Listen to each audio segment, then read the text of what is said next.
Hello नमस्कार दोस्तों।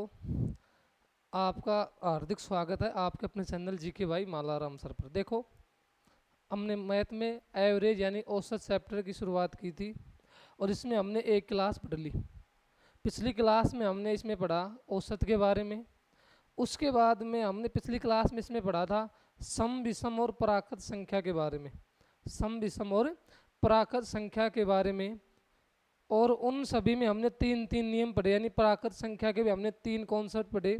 उसके बाद सम संख्या के भी तीन कॉन्सेप्ट पढ़े और हमने विषम संख्या के भी तीन कॉन्सेप्ट पढ़े। आज हमारी दूसरी क्लास है एवरेज की। आगे का कॉन्सेप्ट हम देखते हैं। देखो, यह क्लास दिल्ली पुलिस के लिए तो ज़रूरी होने वाली है। इसके साथ साथ मैंने पिछली क्लास में भी बताया था, आज ही बता रहा हूँ, यह क्लास हर एग्ज़ाम के लिए ज़रूरी है, क्योंकि हर एग्ज़ाम में एवरेज का एक क्वेश्चन ज़रूर पूछा जाता है। और अब हम बिना समय खराब की क्लास की शुरुआत करते हैं। तो देखो, हमारा टॉपिक है आज का एवरेज। क्या? एवरेज यानी औसत। हमारा टॉपिक रहने वाला है एवरेज यानी औसत। अब पिछली क्लास में मैंने देखा कि देखो एवरेज क्या होता है। तो एवरेज के बारे में मैंने बताया था कि sum of all observation upon number of observation. जब हम हिंदी में बात करते हैं कि औसत क्या होता है, तो औसत हमारा होता है कि सभी आंकड़ों का योग, सभी आंकड़ों का योग बटे आंकड़ों की कुल संख्या।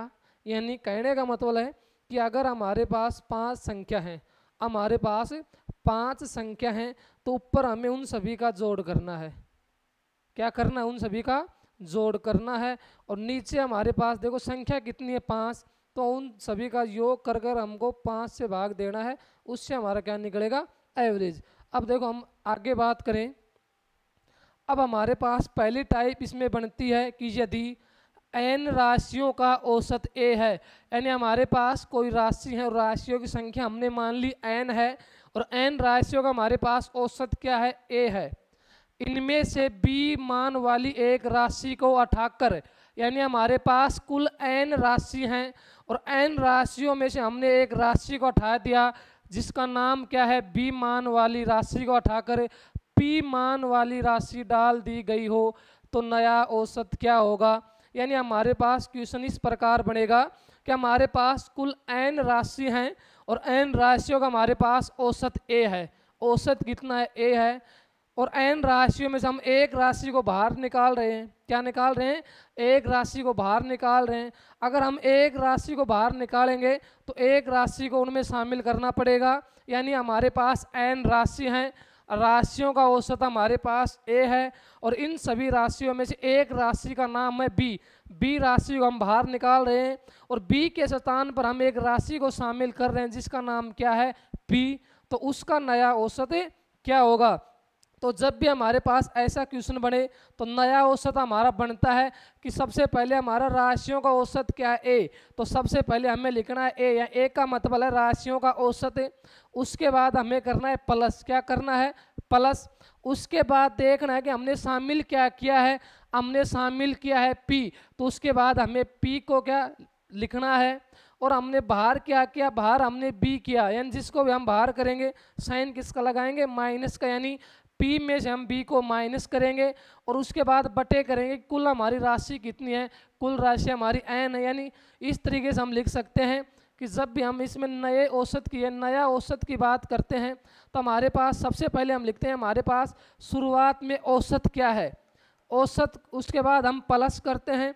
उसके बाद हम लिखते हैं कि जो हमारी शामिल की गई राशि, कौन सी राशि? शामिल की गई राशि। और शामिल की गई राशि में से हम माइनस करते हैं किसको?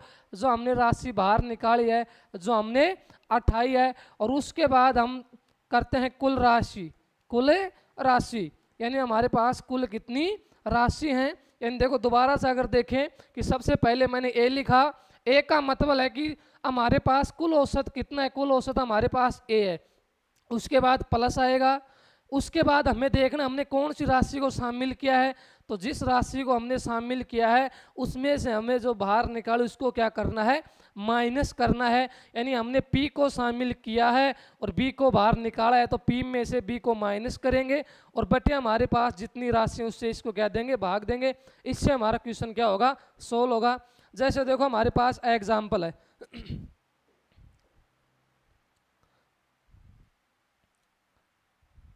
एग्जाम्पल हमारे पास है कि 10 राशियों का औसत हमारे पास कितना है, 10 राशियों का हमारे पास औसत 12 है, यानी हमारे पास राशियों की संख्या 10 है, उनका औसत कितना है 12 है।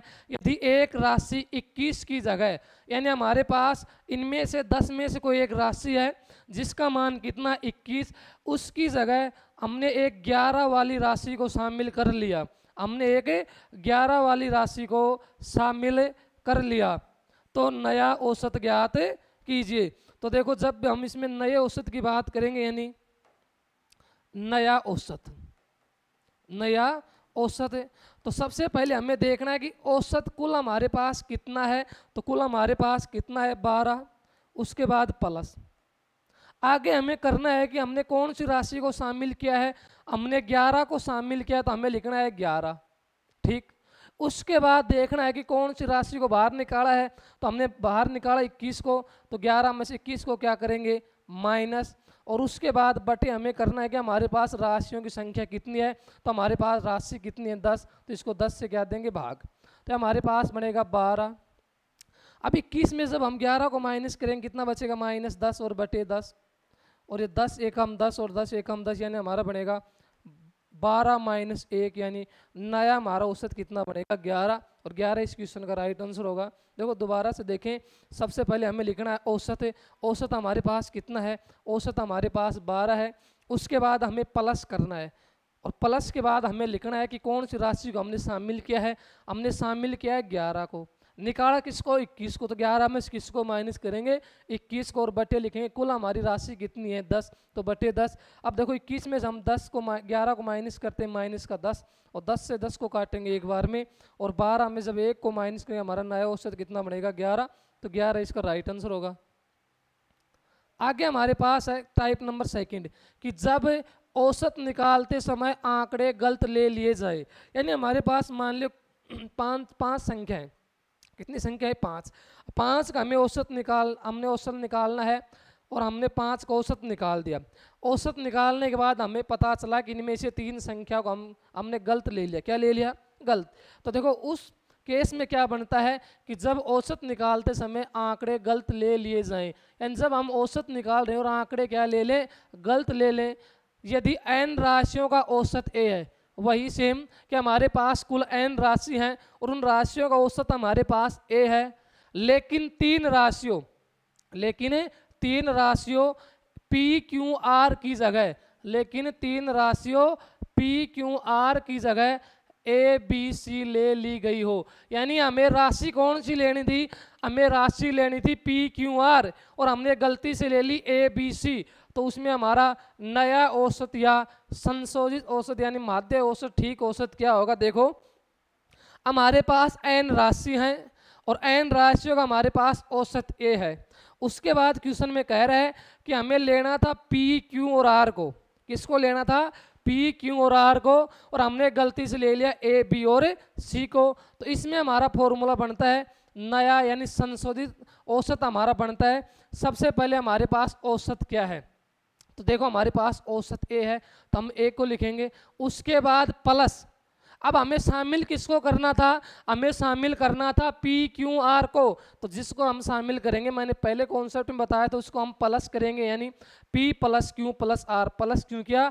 जिसको हम शामिल करते हैं उसको प्लस करेंगे, और जिसको बाहर का रास्ता दिखाना है यानी जिसको बाहर करना है उसको क्या करेंगे? माइनस। तो देखो हमें p q r की जगह हमने a b c ले लिया, लेकिन अब करना क्या है? हमें p q r को शामिल करना है और a b और c को बाहर निकालना है। तो हमने कर दिया p plus q plus r। उसके बाद देखो p की जगह a को बाहर निकालेंगे, q की जगह b को और r की जगह c को। तो जिसको निकालना है तीनों को माइनस, यानी माइनस a माइनस b और माइनस c, और बटे हमें करना है n का मतलब हमारे पास कुल कितनी राशि हुई। दोबारा से बताऊं, सबसे पहले हमें क्या करना? हमें औसत प्लस, उसके बाद हमारे पास जितनी राशि हमें शामिल करनी है। तो हमें शामिल करना है पी क्यू और आर को, तो हम प्लस करेंगे पी क्यू आर का। उसके बाद जिसको हमें बाहर निकालना है, यानी जिसको हमने गलती से शामिल कर लिया था, अब हमें बाहर निकालना, उन तीन राशियों को माइनस करेंगे, तो माइनस ए माइनस बी माइनस सी, और बटे कुल राशियों की संख्या यानी एन। तो जैसे देखो हमारे पास है कि 15 राशियों का औसत हमारे पास 40 है, यानी हमारे पास राशि 15 है, सभी का औसत कितना है 40। यदि औसत निकालते समय तीन राशियों 30, 32, 35 की जगह 40, 50, 22 को ले लिया गया हो तो संशोधित औसत कितना होगा, यानी सही औसत क्या होगा। तो देखो हमें निकालना है संशोधित औसत।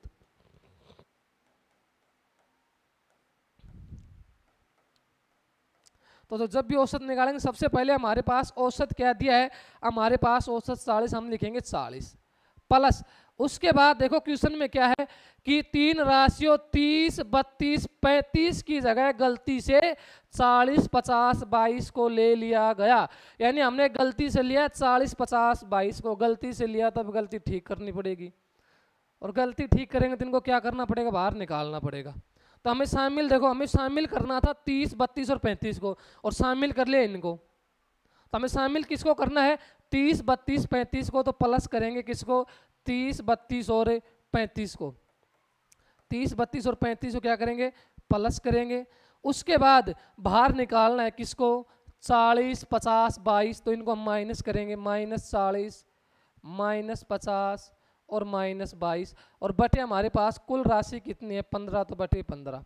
अब हमारे पास है 40, प्लस के हमारे पास बनेंगे देखो 5, 2, 7, 3, 3, 6, 9, 97, और माइनस के हमारे पास बनेंगे 2, उसके बाद 5, 2, 7, 7 और 4 11, और कैरियर बनेगा 112 और बटे 15, हमारे पास बनेगा 40 प्लस। देखो उसके बाद क्या है, 112 में से हमें 97 माइनस करना है, 15 माइनस के और बटे 15, बटे 15, तो 15 से एक बार में कटेगा, हमारा कितना बनेगा 40। ये हमारा किसका है, माइनस, प्लस माइनस होगा माइनस, यानी माइनस का 1, तो हमारा जो नया औसत क्या बनेगा, नया औसत हमारा 39 बनेगा। तो इस तरीके से हम क्वेश्चन को करेंगे।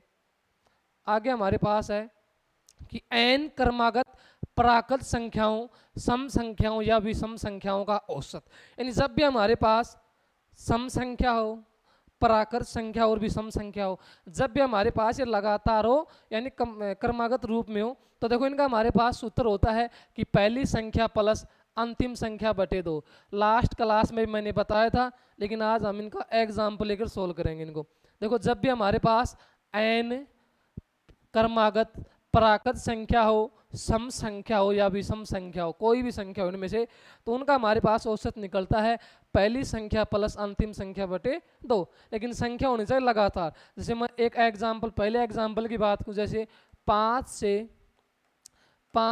81 तक क्रमागत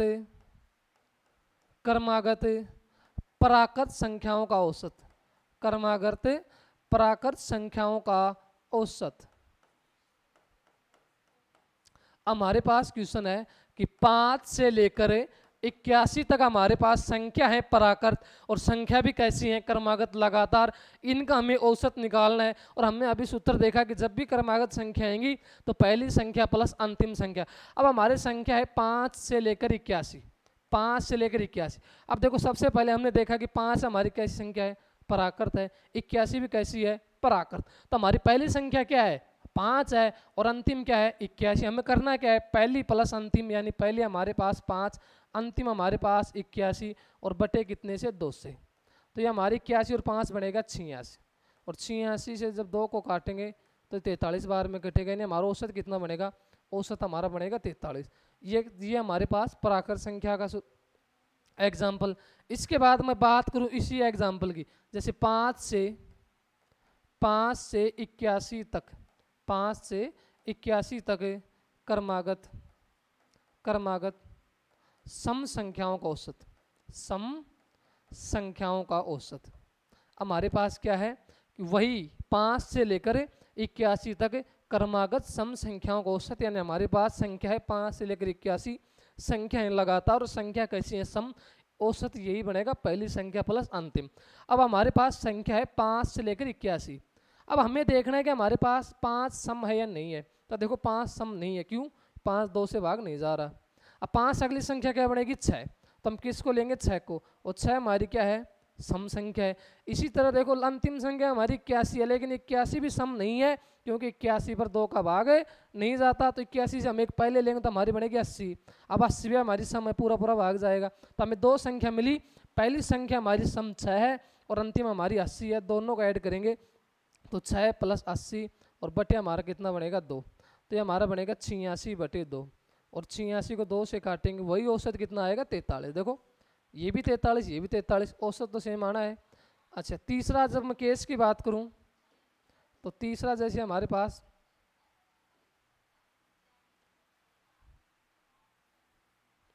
हम बात करेंगे अब विषम संख्या की। जब हम विषम संख्या की बात करते हैं इसी एग्जाम्पल की, तो तीसरा हमारा एग्जाम्पल विषम का बनेगा। तो 5 से 81 तक हम लिख लेते हैं विषम, विषम संख्याओं का औसत, विषम संख्याओं का औसत। वही क्वेश्चन कि 5 से लेकर 81 तक विषम क्रमागत विषम संख्याओं का औसत। तो हमारे पास है 5 और 81। देखो सबसे पहले हमें देखना है कि 5 हमारा विषम है। तो हमने देखा कि 5 2 से भाग नहीं जाता तो विषम है, 81 भी 2 से भाग नहीं जाता विषम है। तो हमें करना क्या है? हमारी पहली संख्या 5 और अंतिम 81 दोनों को जोड़ना है। तो 5 + 81/2 कितना बनेगा? 86/2, और 86 को 2 से भाग देंगे 43। तो देखो तीनों में हम केस देखा कि प्राकृत में भी हमारा औसत कितना आता है? 43, सम में भी 43, विषम में भी 43। तभी तो यह फॉर्मूला तीनों में लागू होता है कि जब भी हमारी संख्या लगातार हो और इनका जो संख्या सेम हो तो औसत हमारा बराबर बनेगा। तीनों में हमारे पास कितना बन रहा है? 43, पहली संख्या प्लस अंतिम संख्या बटे 2। आगे हमारे पास है कि n आदमियों की आयु x वर्ष है। हमारे पास n व्यक्ति हैं, n आदमी हैं, जिनकी आयु कितनी है? x वर्ष है। एक आदमी जिसकी आयु y है, एक आदमी जिसकी आयु y वर्ष है के शामिल होने से, यानी देखो सबसे पहले कह रहा है कि हमारे पास n आदमी है और उनकी जो आयु है वो कितनी है? x वर्ष है, ठीक। उसके बाद कह रहा है कि n में एक आदमी और शामिल कर रहा है, आदमी का नाम है y। क्या नाम है? y। अब देखो, अब जब भी आदमी शामिल करेगा तो औसत भी हमारा बढ़ेगा। तो एक आदमी जिसका नाम है जिसकी उम्र है y के शामिल होने पर औसत में z की वृद्धि हुई। कितनी? z की। तो हमें निकालनी है y की आयु, यानी हमारे पास n आदमी हैं, उनकी आयु x वर्ष है। कितनी? x वर्ष। उसके बाद एक आदमी को और शामिल किया जाता है जिसकी उम्र कितनी है? एक व्यक्ति जिसकी उम्र y है के शामिल होने से औसत में z की वृद्धि हो जाती है। तो y की वर्ष उम्र ज्ञात कीजिए। तो देखो हमें निकालना है y की उम्र, तो हमने लिख लिया y बराबर। उसके बाद हमें लिखना है कि आदमी कितने हैं। तो हमारे पास आदमी n है, तो हमने लिख लिया n, और n को हमें गुणा करना है किससे? जो हमारा औसत बढ़ा, हमारा औसत कितना बढ़ रहा है? z। तो हम n को z से गुणा करेंगे। उसके बाद हमें प्लस करना है, और प्लस क्या करना है कि जो हमारे पास n आदमी हैं उनकी उम्र कितनी है? उनकी x है, तो x को हम प्लस करेंगे। और उसके बाद हमें प्लस करना है किसको? नए औसत को, जो औसत में वृद्धि हो के हमारे पास क्या है? z। देखो कहने का मतलब है कि जब भी हमारे पास n आदमी हो, उनकी उम्र x वर्ष हो, एक आदमी को और शामिल किया जाता है जिसकी उम्र y है, और उस अगर वह आदमी शामिल होगा तो सीधी सी बात है औसत बढ़ेगा। औसत हमारा z बढ़ रहा है, तो उस केस में हमें उसकी आयु निकालनी है। तो जब भी ऐसा केस बने तो हमें उसकी आयु बराबर करना है कि हमारे पास आदमी कितने हैं। आदमी हमारे पास n है, और आदमी को हमें गुणा करना है किससे? जो हमारे पास औसत में बढ़ोतरी हुई, औसत में हमारे पास z की बढ़ोतरी हुई, तो हम n को z से गुणा करेंगे। उसके बाद हमें प्लस करना है क्या? कि जो हमारे पास n आदमी हैं उनकी उम्र क्या है? उनकी उम्र हमारे पास x है, तो x को हमें प्लस करना है। और उसके बाद भी प्लस किसको करना है? हमारे पास नया जो औसत बढ़ा उसको। तो इससे हमारा क्वेश्चन सॉल्व होगा। जैसे देखो एक विद्यालय के 15 अध्यापकों की औसत आयु कितनी है? 20 वर्ष। हमारे पास अध्यापक 15 हैं, उनकी औसत आयु वर्ष हमारे पास कितनी है? 20 वर्ष है। प्रधानाध्यापक की आयु शामिल करने पर औसत में 1 की वृद्धि होती है, यानी जब हम उसमें प्रिंसिपल को भी शामिल करते हैं तो हमारे पास औसत में 1 की बढ़ोतरी होती है। हमें निकालना है प्रधानाध्यापक की आयु क्या होगी, यानी प्रिंसिपल की, और मैंने प्रधानाध्यापक यानी प्रिंसिपल को मैंने P से लिख लिया। इसकी मुझे क्या निकालनी है? औसत या उसकी मैंने आयु निकालनी है। तो सबसे पहले हमें करना है कि अध्यापक कितने हैं। अध्यापक हमारे पास 15, तो हम लिखेंगे 15, और 15 को हम गुणा करेंगे किससे? जो हमारे पास औसत में बढ़ोतरी, औसत में हमारे पास कितने की बढ़ोतरी? 1 की। तो 15 को 1 से गुणा करेंगे, प्लस उसके बाद जो हमारे पास 15 अध्यापक है ना, इनकी जो औसत आयु है उसको हमें प्लस करना है। औसत आयु कितनी है? 20, तो 20 को हमें क्या करना है? प्लस, और उसके बाद हमें प्लस करना है जो नए औसत में वृद्धि वो कितना है? 1। तो हमारे पास बनेगा 15 प्लस 20 और प्लस 1, तो 15 और 20 35 और 1 36, यानी हमारे पास जो प्रिंसिपल है उसकी उम्र हमारे पास कितनी है? हमारे पास है 36 वर्ष। देखो दोबारा से देखें, देखो जो हमारा प्रिंसिपल है ये शामिल हुआ है, सीधी सी बात है, शामिल होगा तो औसत भी बढ़ेगा। औसत कितना बढ़ रहा है? 1। अब इसकी हमें उम्र निकाल लें, आयु निकाल लें, तो देखो प्रिंसिपल बराबर, अब हमारे पास शुरुआत में आदमी यानी अध्यापक कितने थे? 15, उसको हमें गुणा करना है किससे? जो हमारे पास औसत में वृद्धि, औसत की वृद्धि 1 की है, तो 15 को हमने 1 से गुणा किया। उसके बाद हमने 2 चीज़ों को और प्लस करना है, किसको? कि शुरुआत में हमारे पास 15 अध्यापक हैं, इनकी औसत कितनी है? 20, तो 20 को प्लस करना है, और लास्ट में हमें प्लस किसको करना है? जितने की वृद्धि, और वृद्धि 1 की। तो हमारे पास बनेगा 15 प्लस 20 प्लस 1, यानी प्रिंसिपल की उम्र हमारे पास कितनी बनेगी? 36। अगला हमारे पास है 5वीं टाइप। कौन टाइप? आगे हमारे पास है 5वीं टाइप। अब 5वीं टाइप में हम बात करते हैं, देखो कि यदि कोई वाहन 2 असमान चाल x किलोमीटर प्रति घंटा तथा y किलोमीटर प्रति घंटा से क्रमशः 2 समान दूरियां तय करती है, तो पूरी यात्रा करने के लिए उसकी औसत चाल, यानी हमारे पास कोई साधन है, कितने हैं? कोई 2, कोई वाहन है, और उसकी देखो चाल असमान है, यानी समान नहीं है, बराबर नहीं है। एक बार चाल उसकी क्या है? x किलोमीटर प्रति घंटा, और अगली बार उसकी क्या है?